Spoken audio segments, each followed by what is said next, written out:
পৌষের শেষ ভাগে দেশজুড়ে তীব্র শীত, অধিকাংশ জেলার উপর দিয়ে বইছে শৈত্যপ্রবাহ। নওগাঁ ও চুয়াডাঙ্গায় তাপমাত্রার পারদ নামল 6 ডিগ্রির ঘরে। আজকে ঠান্ডাটা আগের দিনের তুলনায় অনেক বেশি, তারপরেও কর্মস্থলে যেতে হবে তাই বেরোচ্ছি। ঠান্ডাতে গাড়ি চালাতে কষ্ট হয়, হাত টাত পোড়ায় আসে। লালমনিরহাট সীমান্তে বিএসএফ এর গুলিতে বাংলাদেশি যুবক আহত। কুড়িগ্রাম সীমান্তে ফেলানি হত্যার 15 বছর আজ, বিচার পাওয়ার অপেক্ষায় পরিবার। 15 বছর হয়ে গেল, আজ পর্যন্ত আমরা সঠিক বিচার পাইনি। ফেলানি হত্যাকাণ্ডের সঙ্গে জড়িত বিএসএফ সদস্য, তাকে দৃষ্টান্তমূলক শাস্তি প্রদান করা হোক। ব্রাহ্মণবাড়িয়া 4 আসনে বিএনপির 2 প্রার্থী নিয়ে তৃণমূলে বিভ্রান্তি। দলীয় কোন্দল বড় প্রভাব ফেলতে পারে নির্বাচনী সমীকরণে।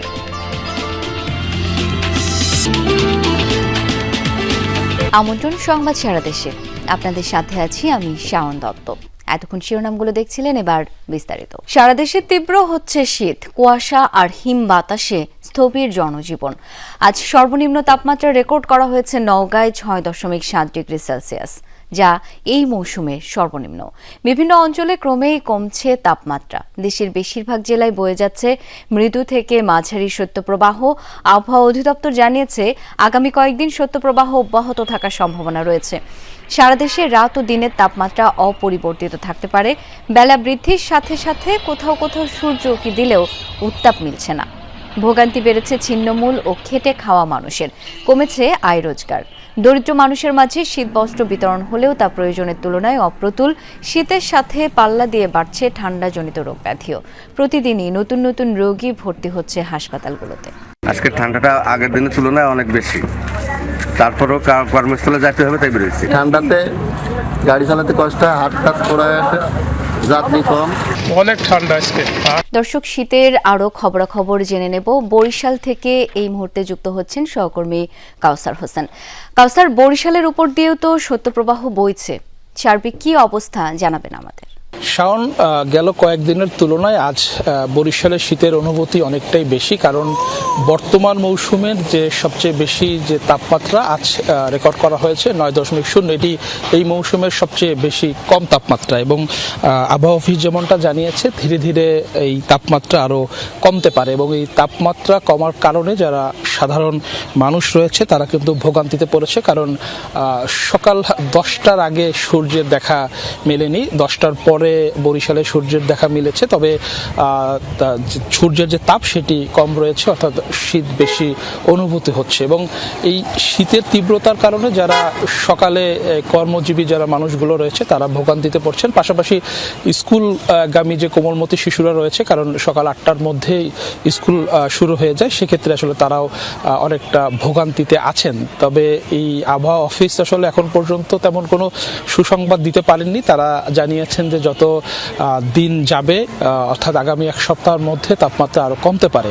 এবং তারা জানিয়েছেন যে আজ সকাল 6টায় বরিশালের তাপমাত্রা ছিল 9.0, এটা এই মৌসুমের সবচেয়ে কম তাপমাত্রা। এবং 9টার দিকে নতুন করে যেটা রেকর্ড করা হয়েছে সেটি ছিল 12.5 ডিগ্রি সেলসিয়াস। অর্থাৎ যত সময় গড়াচ্ছে, যখন সূর্য উঁকি দিয়েছে তাপমাত্রা কিছুটা বাড়তে শুরু করছে, তবে শীতের অনুভূতি কমেনি। এবং শীতের অনুভূতি না কমার কারণে কিন্তু সাধারণ মানুষের ভোগান্তিতে রয়েছে। এবং আমরা শেরেবাংলা হাসপাতালে খবর নিয়েছি, বিশেষ করে শেরেবাংলা মেডিকেলের যে শিশু ওয়ার্ড রয়েছে, সেই শিশু ওয়ার্ডে কিন্তু ধারণ ক্ষমতার চেয়ে বেশি শিশু ভর্তি রয়েছে। এবং হাসপাতাল কর্তৃপক্ষ জানিয়েছে সবাই ঠান্ডাজনিত রোগে আক্রান্ত হয়েছেন। এবং যেমনটা দেখেছি যে আসলে যে বেড রয়েছে, বেডের তুলনায় রোগীর সংখ্যা বেশি, এবং রোগীর সংখ্যা বেশি থাকার কারণে কিন্তু অনেককে মেঝেতেও চিকিৎসা নিতে হচ্ছে, এবং সেই চিকিৎসা নিতে গিয়ে আসলে ভোগান্তি আরও বাড়ছে। এবং এই শীতের একটি আসলে বিপরীত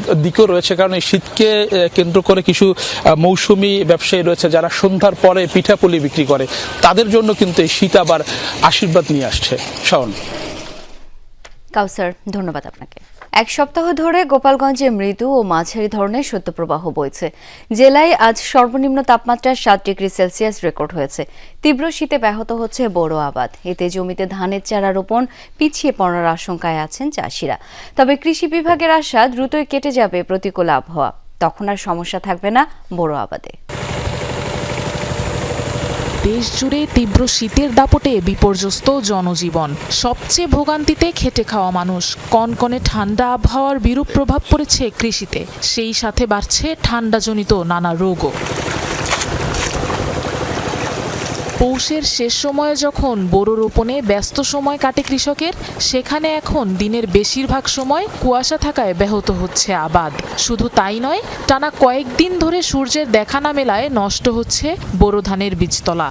ভারী ঠান্ডা পড়ে, তার মধ্যে তো রাতি হবে, হাত পাও কালাই যায়, বুকে ব্যথা করে। আমাকে হাতে পায়ে বাত আসে, হাতে পায়ে ঝিনঝিন হয়ে যায়, আমাকে জ্বর আসে। জলের ভিতর নামলে, পানিতে নামলে হাত কুড়া হয়ে আসে, তারা গিরি এটা যেন বড় বয়ে জমা হয়ে থাকে। হাড় কাঁপানো শীতে বাড়ছে ঠান্ডাজনিত রোগের প্রকোপ। রোপণ কাজ করার জন্য মাঠের জমে থাকা পানিতে নামতে পারছেন না কৃষকরা। ফলে বোরো উৎপাদন আর ফলন পিছিয়ে পড়া নিয়ে দুশ্চিন্তায় চাষি। শীত উপেক্ষা লাগাতে হচ্ছে, কারণ জমির ফলন কমে যায় যদি আমরা দেরি করে লাগাই। বীজ তোলা একটা সময় থাকে, সেই সময়টা তো পারায় গেলে তো এতে ক্ষতি হওয়ার সম্ভাবনা থাকে। আগে লাগালে আমাদের জমিটা আগে কাটা পড়ে, এই জন্য আমরা এই আবহাওয়ায় কাজ করি। কৃষি বিভাগের পরামর্শ অনুযায়ী রোপণ করা গেলে এ বছরও বোরো আবাদের লক্ষ্যমাত্রা পূরণে আশাবাদী এই আবহাওয়াবিদ। যদি আবহাওয়া 2-1 দিনের মধ্যে ভালো হয়ে যায় তাহলে আমরা আশা করি আমাদের কৃষকরা ক্ষতিগ্রস্ত হবেন না। তবে যদি আবহাওয়া এরকম কন্টিনিউ করতে থাকে তাহলে হয়তো আমাদের কৃষকদের আরো পরামর্শ দিতে হবে যেন তারা এখান থেকে ওভারকাম করে রাখতে পারেন। চলতি বোরো মৌসুমে গোপালগঞ্জে আবাদের লক্ষ্যমাত্রা ধরা হয়েছে ৮২,৫৩২ হেক্টর জমিতে। একদিকে ফসল আবাদ পিছিয়ে পড়ার আশঙ্কা, অন্যদিকে অসুস্থতার ভয়। শীতের এই দ্বিমুখী প্রভাব মোকাবিলায় সরকারি সংস্থার কার্যকর ভূমিকা চান কৃষকেরা। আফরোজা লামিয়া, যমুনা নিউজ। লালমনিরহাট সীমান্তে ভারতীয় সীমান্ত রক্ষী বাহিনী বিএসএফ এর গুলিতে এক বাংলাদেশি যুবক আহত হয়েছেন। ভোরে হাতীবান্ধা উপজেলার দইখাও সীমান্তে এই ঘটনা ঘটে। গুলিবিদ্ধ যুবকের নাম মোহাম্মদ রনি। স্থানীয়রা জানায় গতরাতে রনি সহ কয়েকজন সীমান্ত এলাকায় যায়। এ সময় তাদের লক্ষ্য করে গুলি ছোড়ে ভারতীয় সীমান্ত রক্ষী বাহিনী বিএসএফ। গুলিবিদ্ধ হন রনি। গুরুতর আহত অবস্থায় তাকে উদ্ধার করে রংপুর মেডিকেলে ভর্তি করা হয়েছে। এই ঘটনার প্রতিবাদ জানিয়ে বিএসএফকে পতাকা বৈঠকের জন্য আহ্বান জানিয়েছে বিজিবি।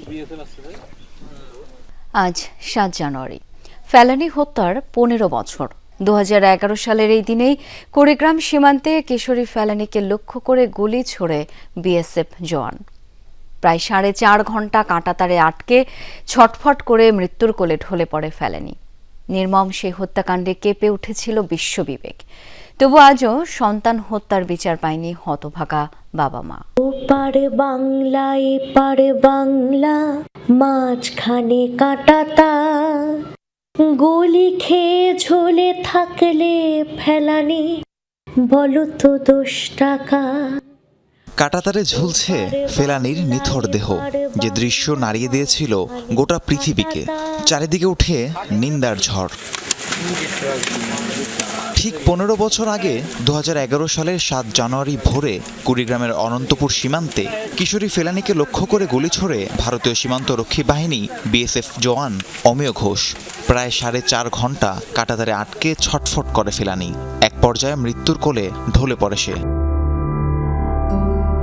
এরপর একে একে গড়িয়েছে ১৫টি বছর। বিচারের নামে চলে বিএসএফ এর বিশেষ কোর্ট ও ভারতীয় আদালতের প্রহসন। হতভাগা বাবা মায়ের প্রশ্ন, কবে মিলবে বুকের মানিক হারানোর সুবিচার? কবে শাস্তির আওতায় আসবে ফুলের মতো ফেলানীর হত্যাকারী? আমার মেয়ে কাঁটাতারের মধ্যে ঝুলে গুলি করে মারছে। আশা করে আছি যে বিচার হবে, কিন্তু আজও যাবত আমি বিচার পাইনি। যে সরকারি আসুক, আমার ফেলানির বিচার যেন হয়। আমার ফেলানির বিচারটা হইলে তাহলে আমার মতো কারো সন্তান আর ওই কাঁটাতারের মধ্যে গুলি খেয়ে ঝুলে থাকবে না। ১৫টা বছর দেখতে আছি, কাঁদতেছি, শুনতেছি, কিন্তু অমেয় ঘোষের সর্বোচ্চ শাস্তি হয় না। আমার মেয়ের ফেলানির 15টা বছর হয়ে গেল, আমি আজ বিচার পাইনি। এখন আমি বিচার অপেক্ষা আছি, সেই ফেলানির বিচারটা আমি পাবো। আমি এখনো শুনতেছি কাঁটাতারের মানুষ অনেক মারা যাইতেছে সীমান্তে। আমি এটা দেখতে চাই না, আমি সীমান্ত হত্যা বন্ধ চাই। ফেলানী হত্যার বিচার না পেয়ে বহুবার হয়েছে বিক্ষোভ, মানববন্ধন। সবশেষ গত বছর সীমান্ত অভিমুখে হয় মার্চ ফর ফেলানী কর্মসূচি। তবুও নির্মম হত্যাকাণ্ডের বিচার হয়নি। এতে ক্ষুব্ধ এলাকাবাসী ও আইনজীবীরা।